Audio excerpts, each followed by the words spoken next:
Assalamualaikum warahmatullahi wabarakatuh. Segala puji bagi Allah, sumber segala cahaya yang menuntun hati menuju makrifat-Nya. Shalawat serta salam semoga selalu tercurah kepada junjungan kita, Nabi Muhammad SAW, sang kekasih Allah yang menjadi cermin bagi setiap jiwa yang mencari kebenaran sejati. Sobat Rumi, dalam video kemarin, ada seorang sahabat yang menuliskan atensinya terhadap pembahasan makam para sufi, di mana komentarnya, bolehkah jelaskan tentang makam mutajarid? Sebuah kalimat singkat, tapi memiliki kedalaman yang luar biasa. Karena ketika seseorang mulai penasaran pada makam, sesungguhnya sedang dipanggil oleh sesuatu yang lebih dalam dari sekadar pengetahuan. Ia sedang dipanggil oleh rasa ingin pulang. Pertanyaan seperti ini bukan muncul dari rasa ingin tahu biasa. Biasanya, lahir dari hati yang sudah lelah mencari pegangan di dunia luar, namun belum sepenuhnya menemukan tempat bersandar di dalam diri, dan sesungguhnya sedang berusaha memahami tahap-tahap perjalanan jiwa menuju Allah, bukan dalam bentuk ritual lahir semata, tapi dalam dimensi batin yang sunyi. Dalam dunia tasawuf, setiap makam bukan sekadar tingkatan spiritual yang bisa dicapai dengan usaha atau latihan tertentu.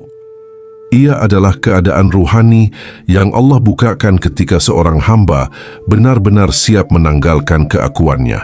Dan makam mutajarrid atau tajrid adalah salah satu makam yang paling halus, paling sunyi, sekaligus paling berbahaya bila dipahami hanya dengan konsep. Banyak orang ingin mengetahui makam-makam para sufi, seolah-olah itu peta menuju kemuliaan. Namun para sufi sendiri justru berhati-hati menyebutnya, karena setiap makam bukan untuk disombongkan atau dijadikan tanda keistimewaan, melainkan cermin untuk melihat sejauh mana masih ada diri yang melekat. Mereka yang benar-benar telah sampai, bahkan tak lagi mengaku bahwa dirinya berada di makam tertentu. Sebab dalam penanggalan diri, siapa lagi yang tersisa untuk mengaku? Makam mutajarrid berasal dari kata tajrid, yang berarti melepaskan, menanggalkan, memisahkan dari segala sesuatu selain Allah. Bukan hanya melepaskan harta, jabatan atau dunia luar, tetapi juga melepaskan sandaran batin yang selama ini dianggap sebagai pegangan. Dalam makam ini, seorang hamba hidup dengan penuh kesadaran bahwa tiada daya dan upaya selain kehendak Allah semata. Segala yang datang, baik atau buruk, indah atau menyakitkan, disambut dengan tenang karena semuanya berasal dari satu sumber yang sama. Namun di sisi lain, makam ini juga sering disalahpahami. Banyak yang mengira tajrid berarti meninggalkan dunia sepenuhnya, hidup tanpa usaha atau memutus diri dari kehidupan sosial. Padahal para sufi sejati tidak mengajarkan pelarian, melainkan pembebasan. Yang dilepaskan bukanlah dunia, tapi keterikatan terhadapnya. Seseorang bisa tetap bekerja, berumah tangga, berjuang di tengah masyarakat, namun hatinya tak lagi bergantung pada hasil. Inilah keseimbangan yang sulit, dan disinilah ujian tajrid sebenarnya dimulai. Ketika seseorang mulai berjalan menuju makam ini, seringkali ia mengalami kebingungan batin. Karena yang biasanya menjadi sandaran, manusia, harta, kedudukan, bahkan rencana pribadi, pelan-pelan dilepaskan oleh Allah. Bukan karena Allah ingin menyiksa, tapi karena Allah ingin hambanya belajar bertumpu hanya kepadanya. Rasa sepi, kehilangan, dan hampa itu bukan tanda Allah menjauh, melainkan tanda bahwa hati sedang disucikan dari selainnya. Bagi sebagian orang ini terasa berat, tapi di sisi lain, bagi mereka yang telah melewati lapisan-lapisan keterikatan, justru disitulah rasa damai sejati mulai lahir. Karena ketika tiada lagi yang dimiliki, barulah terasa bahwa segalanya adalah milik Allah. Dan dalam kepasrahan total itu, ruh menjadi ringan, bebas, dan lapang. Dan semoga setiap langkah kecil menuju pemahaman ini tidak membuat hati semakin merasa tahu tapi justru semakin ingin menghilang dalam kesadaran bahwa yang ada hanyalah Allah. Dalam pandangan para sufi, setiap makam bukan hanya keadaan batin, tetapi juga memiliki cerminan pada laku jasad, karena ruh dan jasad tidak pernah benar-benar terpisah. Yang ruhani menuntun arah, sedangkan yang jasadi menjadi ladang pengujiannya. Begitu pula maqam mutajarrid, tajrid, mewujud bukan hanya di hati, tapi juga dalam cara seseorang hidup di dunia. Secara jasad, maqam ini tampak pada kesederhanaan. Bukan karena menolak dunia, tetapi karena dunia tak lagi memiliki tempat yang besar di dalam hati. Makan secukupnya, tidur seperlunya, berbicara seperlunya. Gerak tubuh menjadi lebih tenang. Tatapan mata tidak lagi mencari perhatian. Langkah kaki tidak lagi mengejar pengakuan. Semuanya bergerak dengan kesadaran bahwa dunia hanyalah titipan, bukan milik. Kesederhanaan ini bukan dibuat-buat, tapi lahir dari kejernihan batin yang telah terbebas dari dorongan untuk memiliki lebih. Namun tajrid bukan berarti kemiskinan. Banyak sufi besar yang hidup di tengah kemakmuran, tapi hatinya tidak terikat pada apapun. Yang mereka lepaskan bukan harta, melainkan rasa kepemilikan terhadap harta. Karena sejatinya, dunia tidak pernah menyesatkan siapapun. Yang menyesatkan adalah rasa ingin menggenggam dunia dengan kedua tangan, seolah tanpa itu hidup kehilangan arti. Sementara secara ruhani, maqam mutajarrid jauh lebih dalam.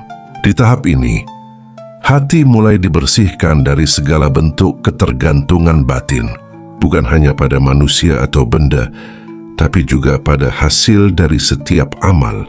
Segala sesuatu dilakukan semata-mata karena Allah, bukan karena ingin mendapat balasan, pujian, atau bahkan kedamaian. Sebab kedamaian sejati bukan hasil dari pencapaian spiritual, tetapi buah dari penyerahan total kepada Sang Pencipta. Ruh yang telah sampai pada makam ini tidak lagi sibuk memohon sesuatu kepada Allah, karena ia sadar bahwa setiap detik hidupnya sudah merupakan pemberian.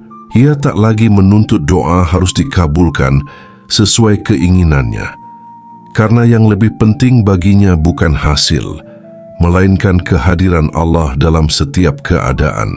Hati menjadi seperti lautan, tenang di permukaan, dalam di bawahnya, dan menerima setiap ombak sebagai bagian dari takdir. Namun perjalanan menuju tajrid tidak mudah. Ketika dunia batin mulai dibersihkan, seringkali yang pertama muncul justru rasa kosong, seolah kehilangan arah, kehilangan makna, bahkan kehilangan rasa terhadap hal-hal yang dulu disukai. Inilah fase penyucian yang sering disalahartikan sebagai kejatuhan spiritual, padahal sebenarnya itu adalah tanda awal dari kelahiran ruhani. Allah sedang mengosongkan wadah lama agar dapat diisi dengan kesadaran yang baru. Dalam maqam ini, ujian terbesar bukan pada kesulitan tapi pada kesunyian. Karena ketika semua sandaran dilepaskan, satu-satunya tempat kembali hanyalah Allah. Tidak ada lagi yang bisa dipegang, tidak ada yang bisa dipastikan. Segala yang dulu menjadi alasan hidup kini lenyap perlahan, meninggalkan ruang luas untuk kehadirannya. Dan disitulah kebahagiaan yang tak bisa dijelaskan dengan kata-kata mulai muncul. Bukan karena apa yang dimiliki, tapi karena tak ada lagi yang perlu dimiliki. Sufi-sufi terdahulu menggambarkan maqam mutajarrid seperti seseorang yang berdiri di tengah padang luas tanpa bekal, namun yakin setiap langkahnya akan dijaga. Ia tidak bergantung pada manusia, tetapi juga tidak memutus diri dari manusia. Ia hadir di tengah kehidupan, namun hatinya berada dalam ketenangan Allah. Inilah keseimbangan sejati antara dunia dan akhirat, antara jasad dan rohani. Ketika jasad menjalani kesederhanaan, ruh menemukan kebebasan. Ketika dunia luar menjadi ringan, dunia dalam menjadi terang. Dan ketika segalanya dilepas dengan ikhlas, barulah terasa bahwa yang tersisa bukan kehilangan, melainkan keberadaan yang sejati, keberadaan di bawah lindungan kasih Allah. Maqam Mutajarrid bukan akhir perjalanan, tapi pintu menuju kebersatuan yang lebih halus. Ia mengajarkan bagaimana hidup di dunia tanpa diperbudak dunia, bagaimana memiliki tanpa terikat, mencintai tanpa menggenggam, dan berjuang tanpa berharap hasil selain ridha Allah, dan hanya hati yang benar-benar bersih dari keakuan yang mampu memahami kebebasan seperti ini. Perjalanan menuju maqam tajrid tidak pernah dimulai dengan langkah yang megah. Seringkali ia dimulai dengan kehilangan. Sesuatu yang dulu sangat diandalkan tiba-tiba diambil. Rencana yang disusun dengan cermat justru hancur di tengah jalan. Orang yang menjadi sandaran pergi tanpa penjelasan. Dunia yang dulu terasa kokoh tiba-tiba menjadi rapuh. Semua itu bukan hukuman, tapi panggilan lembut dari Allah untuk berpindah sandaran dari makhluk kepada Sang Khalik. Tanda pertama bahwa seseorang sedang digiring menuju maqam tajrid adalah terputusnya sandaran-sandaran lama. Segala hal yang dulu menjadi sumber rasa aman mulai tidak bisa diandalkan. Hubungan, pekerjaan, atau keadaan yang dulu memberikan makna tiba-tiba berubah. Rasa kehilangan muncul, bahkan terkadang menyakitkan. Namun di balik semua itu, Allah sedang menyiapkan hati untuk mengenal makna bersandar yang sejati, bukan kepada sebab, tapi kepada Zat yang menciptakan sebab. Tanda kedua adalah munculnya keheningan batin yang tak bisa dijelaskan. Bukan sekadar tenang, tapi juga sepi. Hal-hal yang dulu menarik perhatian, kini terasa biasa saja. Kegembiraan dunia tidak lagi memberi rasa yang sama, dan kesedihan dunia pun tidak lagi menenggelamkan. Ini bukan kebekuan, melainkan bentuk pembersihan dari Allah. Hati sedang dilatih untuk tidak lagi bereaksi berlebihan terhadap dunia luar, agar dapat mendengar suara lembut dari dalam, suara fitrah yang selama ini tertutup oleh kebisingan keinginan. Tanda ketiga adalah runtuhnya rasa memiliki terhadap amal.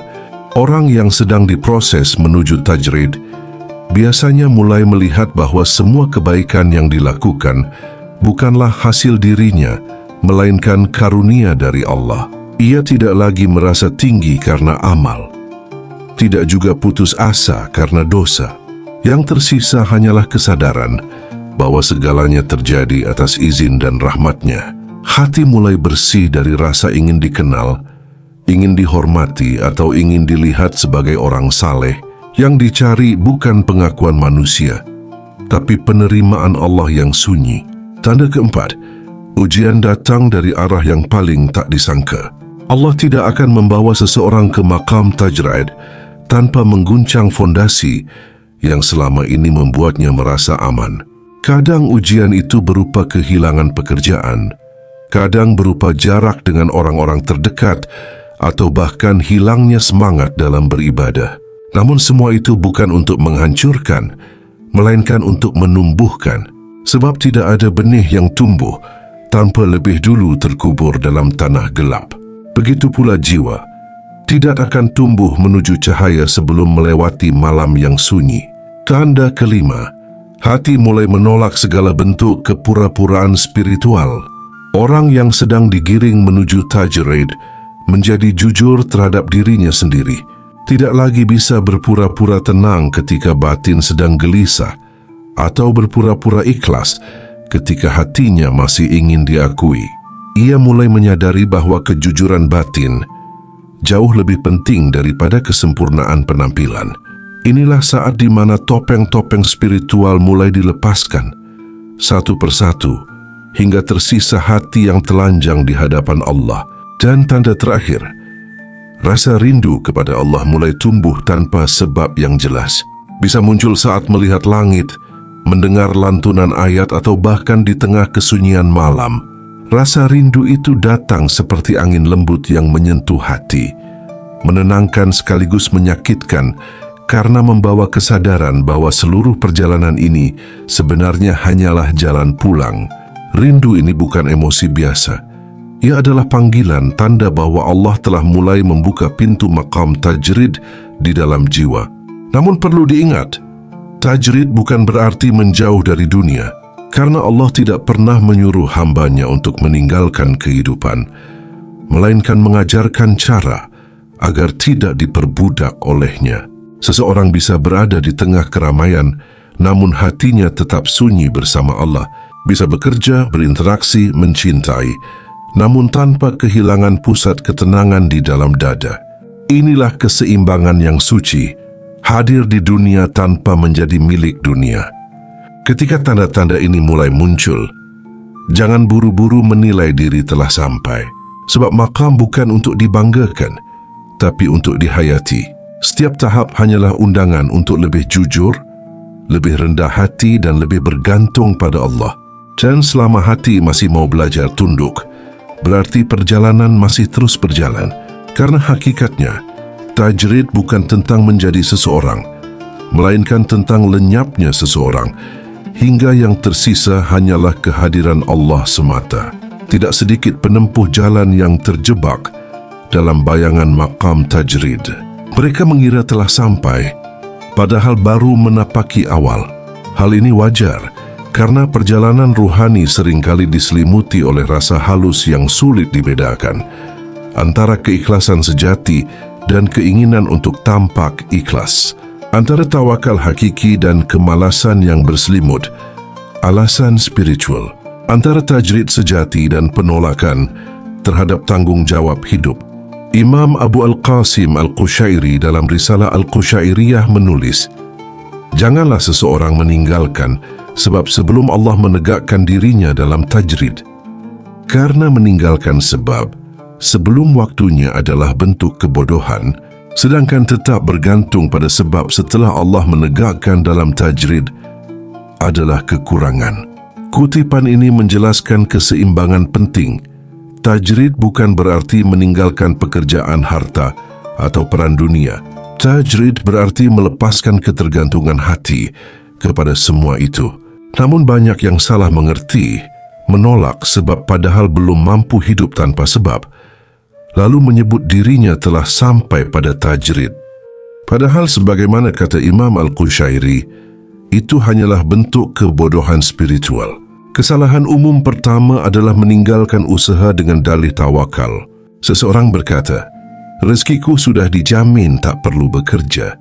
Padahal hakikat tajrid bukan meninggalkan pekerjaan, melainkan meninggalkan rasa bergantung kepada hasilnya. Syekh Ibnu Athailah As-Sakandari menjelaskan dalam Al-Hikam, "Berusahalah di dunia, namun jangan menjadi tawanan dunia. Gunakan sebab-sebab, tapi jangan bersandar kepada sebab-sebab itu." Bagi sufi sejati, bekerja tetap ibadah, karena di balik setiap usaha ada kehendak Allah yang bekerja melalui tangan manusia. Meninggalkan usaha bukanlah bukti keimanan, tetapi tanda belum memahami keseimbangan antara asbab dan musabbib al-asbab, antara sebab dan sang pencipta sebab. Kesalahan kedua adalah mengira tajrid berarti hidup miskin dan pasrah pada nasib. Banyak yang menafsirkan melepaskan dunia sebagai harus kehilangan segalanya. Padahal tajrid bukan tentang apa yang ada di tangan, tapi tentang apa yang ada di hati. Syekh Junaid Al-Baghdadi berkata, "Orang yang tajrid bukanlah yang tidak memiliki sesuatu, tetapi yang tidak dimiliki oleh apapun. Maka seseorang bisa menjadi mutajarrid meskipun hartanya banyak, selama hatinya tidak bergantung pada harta itu. Dan sebaliknya, seseorang bisa tampak miskin secara lahiriah, tapi batinnya masih haus akan dunia." Inilah halusnya ujian maqam ini. Tidak bisa dinilai dari pakaian, pekerjaan atau gaya hidup, melainkan dari keadaan hati yang tersembunyi. Kesalahan ketiga adalah mengaku telah mencapai tajrid tanpa melewati maqam sebelumnya. Dalam jalan ruhani, setiap maqam memiliki tangga. Tidak mungkin melompat dari zuhud langsung ke tajrid tanpa melewati maqam tawakkul dan ridha. Syekh Abu Yazid Al-Bustami berkata dalam Tadhkirat Al-Awliya, setiap maqam memiliki adab. Barang siapa tidak menegakkan adab pada maqam yang ia tempati, maka ia tidak akan sampai pada maqam berikutnya. Banyak yang ingin melepas dunia, padahal hatinya belum benar-benar berdamai dengan dunia. Masih tersisa kebanggaan ketika dipuji zuhud, masih ada luka ketika diremehkan. Jika hati masih bereaksi terhadap pujian dan celaan, berarti tajrid belum berakar. Sebab tajrid hanya tumbuh di hati yang telah tenang, bukan di hati yang masih ingin terlihat suci. Kesalahan keempat adalah terlalu cepat mengklaim maqam. Dalam tasawuf, maqam bukanlah status tapi keadaan yang dijalani terus-menerus. Ketika seseorang berkata, "Aku sudah di maqam ini," maka saat itu juga maqam itu lenyap darinya. Karena inti dari tajrid adalah lenyapnya rasa memiliki, termasuk rasa memiliki terhadap maqam. Imam Al-Junaid pernah berkata, "Barang siapa masih merasa memiliki maqam, maka ia telah kehilangan maqam itu." Inilah sebabnya para sufi sejati jarang berbicara tentang maqam dirinya. Mereka tidak merasa sampai. Bahkan ketika Allah telah meninggikan derajatnya, karena semakin tinggi maqamnya, semakin dalam rasa rendah hatinya. Dan kesalahan terakhir yang paling halus adalah menjadikan tajrid sebagai identitas spiritual. Ketika seseorang merasa telah berbeda dari manusia lain karena telah menanggalkan dunia, disitulah penyakit keakuan kembali muncul dengan wajah baru. Ia tidak lagi bangga karena harta, tapi bangga karena kemiskinan. Tidak lagi sombong karena ilmu, tapi sombong karena merasa sudah tidak butuh apa-apa. Padahal ini hanyalah bentuk lain dari keterikatan. Keterikatan pada citra diri yang dianggap suci. Syekh Ahmad Al-Zarruq, seorang sufi besar dari Maghrib, menulis dalam Qawaid Al-Tasawuf, "Setiap makam yang membuatmu melihat dirimu lebih tinggi dari orang lain, maka makam itu berasal dari nafs, bukan dari Allah." Tajrid sejati tidak menimbulkan rasa lebih baik, tetapi rasa lebih butuh kepada Allah. Ia tidak melahirkan jarak dengan manusia, tetapi kelembutan terhadap semua makhluk. Karena siapapun yang benar-benar telah menanggalkan dunia akan melihat setiap insan dengan kasih, bukan dengan penilaian. Pada akhirnya, maqam tajrid bukan tentang meninggalkan dunia, melainkan tentang meninggalkan keakuan. Ketika keakuan telah lenyap, yang tersisa hanyalah kesadaran bahwa semua ini, dunia, amal, bahkan maqam, hanyalah cermin tempat Allah menampakkan nama-namanya. Dan ketika cermin itu jernih, yang tampak hanyalah Dia.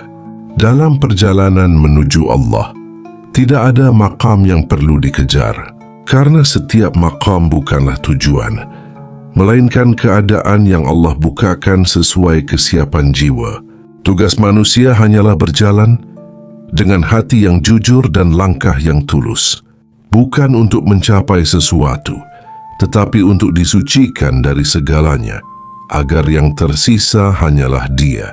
Maqam tajrid mengajarkan satu hal yang sangat halus, bahwa melepaskan bukan berarti kehilangan, melainkan memberi ruang bagi kehadiran Allah untuk mengisi seluruh hidup. Ketika sesuatu diambil, ketika rencana gagal, ketika hati merasa kosong, jangan tergesa menganggap itu ujian berat. Bisa jadi, itu adalah cara Allah menyiapkan hati untuk mengenal cinta yang lebih tinggi. Cinta yang tidak lagi bergantung pada keadaan. Cinta yang tetap hidup bahkan di tengah kehilangan. Rumi pernah berkata dalam Masnawi, "Ketika cangkir kehidupan pecah, itu bukan karena Allah ingin menghancurkanmu, tetapi karena Ia ingin menuangkan anggur yang lebih suci ke dalam wadah yang baru." Begitulah cara Allah bekerja dalam tajrid. Ia memecahkan agar bisa mengisi, Ia mengambil agar bisa memberi, Ia mengosongkan agar bisa memenuhi. Dan semua itu hanya dapat dirasakan oleh hati yang berserah, bukan oleh pikiran yang ingin mengerti segalanya. Dalam sunyi tajrid, seseorang mulai menyadari bahwa seluruh perjalanan spiritual bukan tentang menjadi lebih tinggi, tapi tentang menjadi lebih hening. bukan tentang memiliki ilmu, tapi tentang meluruh dalam kehadiran Allah. Semakin dalam perjalanan, semakin sedikit kata yang bisa diucapkan, karena pada akhirnya semua pengetahuan tentang maqam akan hilang di hadapan pengalaman langsung akan Allah. Dan di titik itu tak ada lagi aku yang merasa telah sampai. Yang tersisa hanyalah Dia yang senantiasa ada. Ibnu Arabi menulis dalam Futuhat Al-Makkiyah, tanda seseorang telah mengenal Allah bukan karena ia banyak bicara tentangnya, tetapi karena ia diam dalam kehadirannya. Diam bukan karena tidak tahu, tapi karena tahu bahwa tidak ada yang bisa dijelaskan. Diam bukan karena lemah, tapi karena hatinya telah penuh oleh sesuatu yang tak bisa ditampung kata-kata. Inilah keheningan yang suci, tempat maqam tajrid bermuara. Keheningan yang bukan kosong tapi dipenuhi oleh cahaya. Pada akhirnya perjalanan ini hanyalah undangan untuk pulang. Pulang bukan ke tempat, tapi ke keadaan di mana hati kembali bersandar sepenuhnya kepada Allah. Dan selama langkah masih terus bergerak menuju keikhlasan, setiap kesulitan, setiap kehilangan, setiap sunyi, semuanya adalah bagian dari proses penyucian itu. Karena tajrid bukan tentang meninggalkan dunia, melainkan tentang disadarkan bahwa dunia ini tidak pernah benar-benar dimiliki. Maka biarlah perjalanan ini berjalan sebagaimana mestinya. Tidak perlu terburu-buru untuk sampai, karena yang menuntun adalah Dia. Tidak perlu takut kehilangan, karena yang hilang hanyalah bayangan. Sedangkan yang nyata selalu bersama, selalu dekat, selalu hadir, lebih dekat dari urat nadi. Sebelum perjalanan ini berakhir, semoga setiap hati yang mendengar mendapat cahaya baru dari kisah para pencari sejati. Jika terasa manfaatnya, tuliskan di kolom komentar, "Ya Allah, jadikan hatiku lapang menerima apapun yang Engkau takdirkan." Karena doa yang lahir dari hati yang ikhlas akan menjadi jembatan bagi keberlimpahan ilmu dan ketenangan jiwa. Dan ketika hati mulai benar-benar tenang, akan terasa bahwa tajrid bukan akhir perjalanan, melainkan awal dari kebebasan sejati. Kebebasan dari keakuan, dari rasa memiliki, dari keinginan untuk menjadi sesuatu. Disitulah segala yang fana luruh dan yang abadi mulai tampak. Semoga hati ini dilembutkan untuk menerima setiap fase dengan ridha, dan semoga setiap kehilangan menjadi jalan untuk semakin mengenal kasih Allah yang tak bertepi. Sampai jumpa di pembahasan selanjutnya. Wassalamualaikum warahmatullahi wabarakatuh.